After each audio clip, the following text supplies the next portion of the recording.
here we are then. 5 years, BioWare. 5 years, and this is what you have to show for it. Quick disclaimer before we get started. Mass Effect is my favourite gaming series of all time. In my opinion, it is the greatest trilogy in modern gaming history. But even though I hold Mass Effect in such high regard, that also means that I hold it to the highest points of criticism. Mass Effect 3 had an abysmal ending.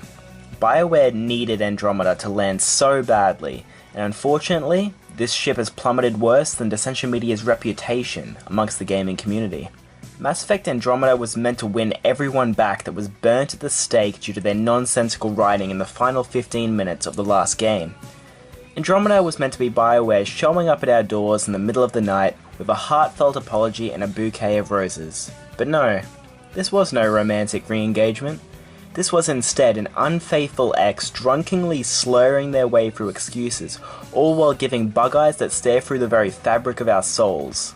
The rose-tinted glasses are coming off. It's time to say it how it really is. Set after the events of Mass Effect 1 and before the events of Mass Effect 3, the Andromeda Initiative is launched, an intergalactic voyage aiming to bring the primary species of the Milky Way to colonize the Andromeda Galaxy. This results in the construction of 4 arcs containing 20,000 colonists each, a human, Turian, Asari, and Solarian arc respectively. This journey takes roughly 600 years, which makes all of the events of Mass Effect 3 unknown to the series' new faces. This game is much larger than any previous entry, and will take you anywhere between 60 to 100 hours to complete. You are the human Pathfinder, Ryder, a childish asshole who revels in chatting up his or her crew during times of crisis. I do like the dynamic of being a part of the Ryder family, having both a father and sibling that coexist within Andromeda, but my main gripes come with Ryder himself. I prefer to eat lunch, not be lunch. The writing is terribly inconsistent for the protagonist. Ryder seems physically incapable of responding seriously to any occurrence, as well as having rather bland dialogue in general.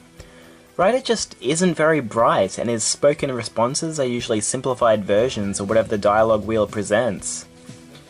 This writing inconsistency is present across all aspects of the game.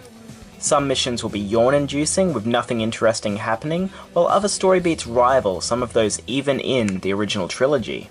But PB, Drac, Jarl, and Vetra really opened up for me over the course of the game, and I genuinely enjoyed most of our interactions, and looked forward to hearing their perspective on my decisions. It is disappointing to note, however, that this Mass Effect has the fewest species of any of the games, with only 2 new races being introduced as well as the exclusion of many smaller races, such as the Volus and Elcor. This plot isn't to the same standard as most other BioWare titles, but it does leave an excellent foundation for the future of the series. I am cautiously optimistic of where my Ryder story will go and what will happen in future DLCs. It cannot be said enough. The combat system is greatly improved in every aspect. With the addition of a jetpack and thrusters, maneuverability is now essential to survive. The guns handle like a dream, and the special abilities are more satisfying than ever. You also are no longer forced into choosing between being a biotic, a soldier, or a tech expert. You can now allocate skill points in any of the 3 and have abilities in any area you wish.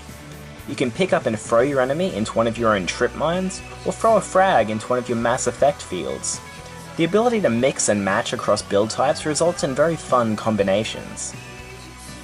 The multiplayer Horde mode, first seen in Mass Effect 3, also makes a return, except with the inclusion of a much more blatant microtransaction system.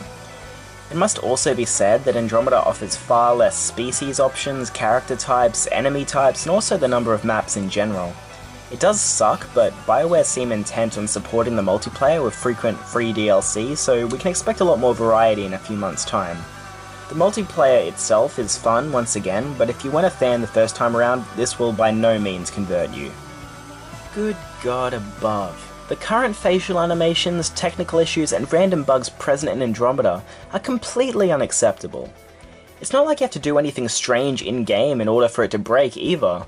All you literally have to do is wait 5 to 10 minutes and you will see massive texture pop in, awkward walking, or even cutscenes that render your character completely non-existent. Kind of like how I wish I was, hey ladies?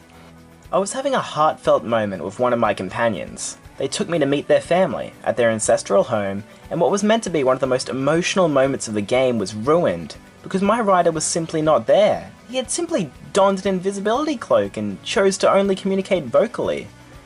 It absolutely ruined what could have been one of my favourite in-game moments. So many of the characters just don't look right, especially the humans. I mean, look at this. She looks about as impressed as the women I take out on a Friday night.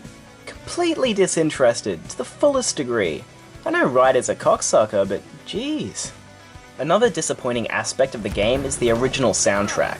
It is just so lackluster, I can't believe it. The game enlists composer John Paciano, or Pisano, Pisio, who knows, but he was best known for his work on Daredevil Netflix series. I don't know why they bothered to hire him, really. The soundtracks in Mass Effect have always been some of the best in gaming, so much so that I'm not ashamed to admit I downloaded them and listened to them during workouts.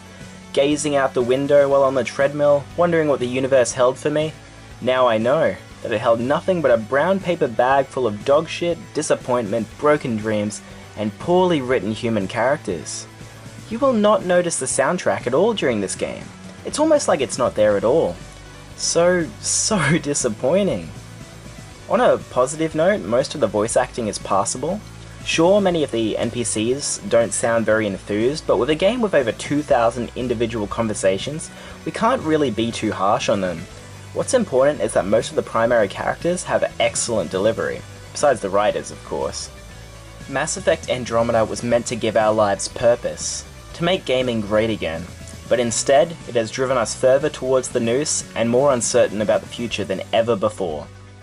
5 years of build-up has led to this moment, to this review, and it has resulted in a final rating of a 6 out of 10. 6 out of 10, dude. The Mass Effect name has taken a public beating due to releasing this clearly unfinished game, but that doesn't mean the stars don't hold any hope. Mass Effect can still be what it once was, and despite many glaring issues, Andromeda does provide that framework. A great framework, and great sex scenes that I'm sure Daniel will appreciate. For more unhinged coverage on mainstream train wrecks, like and subscribe to Dissension Media. Until then, this is Callum Corcutt, jerking off. Wait. Let it go, make my body go. Take our bodies higher and higher.